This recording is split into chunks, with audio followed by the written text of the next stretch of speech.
Წუთებში საქალაქო სასამართლოში 2 სექტემბერს დაკავებული აქტივისტების სასამართლო პროცესები დასრულდა. შინაგან საქმეთა სამინისტრო ანუკი ჩრდილელის და დავით სეხნიაშვილის მიმართ პატიმრობის გამოყენებას მოითხოვდა.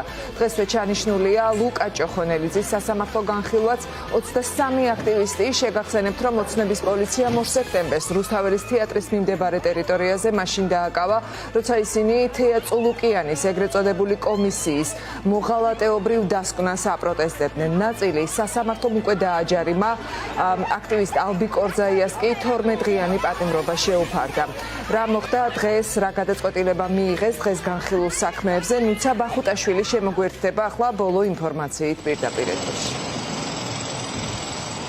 დიახთამარ, ერთმანეთის პარალელურად განიხილებოდა თბილისის საქალაქო სასამართლოში 2 სექტემბერს დაკავებული აქტივისტების ადმინისტრაციული საქმეები. დავით სეხნიაშვილი, ნინო ენუქიძემ 5,000 ლარით დააჯარიმა, ხოლო ანუკი ჩრდილელი მოსამართლე ლელად საგარეიშვილმა 4,000 ლარით დააჯარიმა. როგორც ამ აქტივისტების ადვოკატები ჩვენთან საუბრისას ამბობენ, შინაგან საქმეთა სამინისტრო ითხოვდა მათ პატიმრობას, თუმცა ვერც ერთი მტკიცებულება ვერ წარმოადგინეს. შინაგან საქმეთა სამინისტროს იურისტებმა ამ აქტივისტების წინააღმდეგ, როგორც ამ ჟანრს ჩვევია, წარმოადგინეს მოწმე პოლიციელები, რომლებიც ხშირ შემთხვევაში ამ აქტივისტების დამკავებელი პოლიციელებიც კი არ არიან ხოლმე და ისინი ურთიერთ გამომრიცხავ ფაქტებს ყვებოდნენ. დღეს ხდომათა დარბაზებში თბილისის საქალაქო სასამართლოში და მოსამართლეებმა მიიღეს ჯარიმის დაწერის გადაწყვეტილება ამ აქტივისტებისთვის, თუმცა ადვოკატების უფლებადამცველების შეფასებით სამართლიანი მართლმსაჯულების პირობებში მტკიცებულებების მინიმალური სტანდარტის არარსებობის პირობებში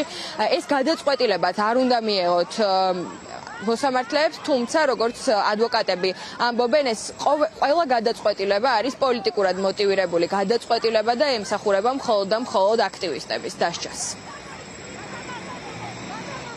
სასამართლო პროცესში შინაგან საქმეთა სამინისტროს წარმომადგენლობა ვერ წარმოადგენდა ვერც ერთ სამხილი, თუმცა რაც წარმოადგენდა, ფიზიკურად არ არსებობს არც ერთ სამხილი, რომელიც ჩვენ დანაშაულს რამენაირად აჩვენებდა.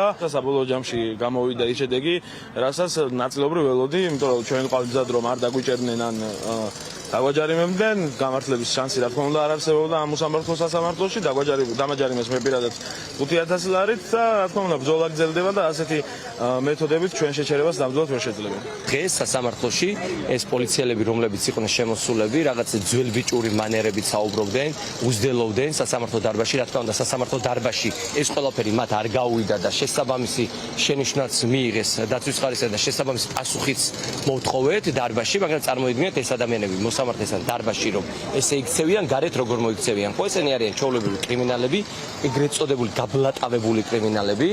ყველა რომ მიხვდეს, თავიანთ ენაზე უნდა ესაუბრო. მოსამართლემ გადაწყვეტილება მიიღო მხოლოდ და მხოლოდ პოლიციელების ჩვენებების საფუძველზე, პოლიციელები, რომლებიც იყვნენ ოქმის შემდგენი და ოქმზე ხელმომწერი პოლიციელი, საქმეზე დაინტერესებული ტენდენციური პოლიციელები, იმიტომ რომ მათ შეადგინეს ოქმი და ისინი არიან როგორც მხარე ამ საქმეზე და დაინტერესებული საქმის შედეგით და მხოლოდ და მხოლოდ აი ამ ორი პოლიციელის ჩვენებით მიიღო სასამართლომ გადაწყვეტილება სამწუხაროდ შინაგან საქმეთა სამინისტროს არ წარმოუდგენია სხვა პირდაპირ ნეიტრალური მტკიცებულება, რომელიც დაადასტურებდა ანის მხრიდან რაიმე სამართალდარღვევის ჩადენის ფაქტს. მტკიცებულებები არ ქონიათ, ერთი ვიდეო ანახეს, სადაც საერთოდ არა ვარ იმ ვიდეოში.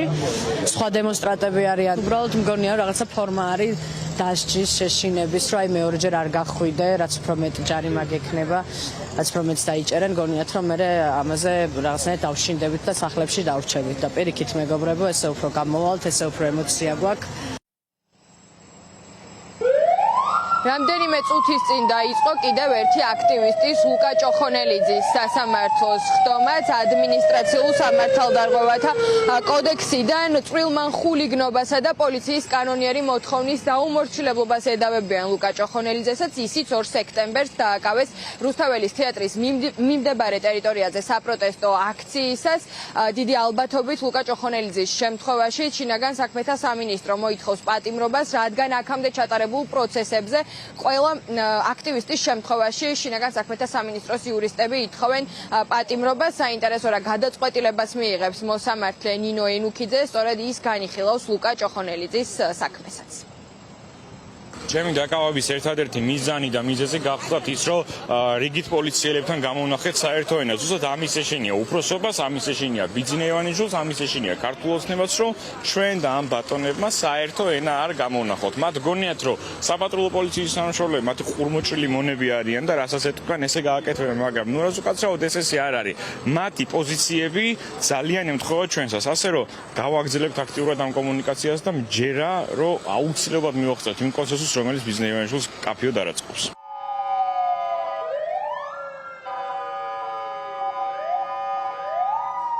სექტემბერს დაკავებული აქტივისტების პროცესები ეტაპობრივად მიმდინარეობს. გაიმართა ნაწილი აქტივისტების პროცესები, აქედან მხოლოდ ალბი კორძაიას შეუფარდეს პატიმრობა, დანარჩენების შემთხვევაში მოსამართლეებმა მიიღეს გადაწყვეტილება დაეჯარიმებინათ 5,000 ლარამდე ჯარიმით. ეს მუხლი, რომელსაც ედავებიან დაკავებულ აქტივისტებს, ითვალისწინებს 5,000 ლარამდე ჯარიმას ან 60 დღემდე პატიმრობას.